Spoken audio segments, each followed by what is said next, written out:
জাকের আলীর ক্যাচ মিসে তাণ্ডব ব্যাটিংয়ে চমকে দিলেন অভিষেক শর্মা।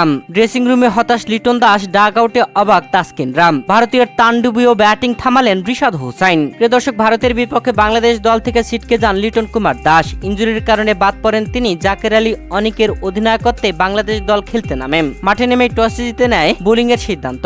আগে ব্যাট করতে নামা ভারতীয় দুই ওপেনার অভিষেক শর্মা ও শুভমান গিল আক্রমণাত্মক ব্যাটিংয়ে চমকে দিলেন। তবে শুরুতেই দলীয় তৃতীয় ওভারে ভারতের 11 রানের মাথায় তানজিম হাসান সাকিবের বলে অভিষেক শর্মার ক্যাচটি মিস করে ফেলেন জাকের আলী অনেক। সেই অভিষেক শর্মাই তাণ্ডবীয় ব্যাটিংয়ে হাঁকিয়ে দেন হাফ সেঞ্চুরি। মাত্র 25 বলেই 50 হাঁকান অভিষেক শর্মা। 50 হাঁকেই অন্যরকম সেলিব্রেশন করেন তিনি।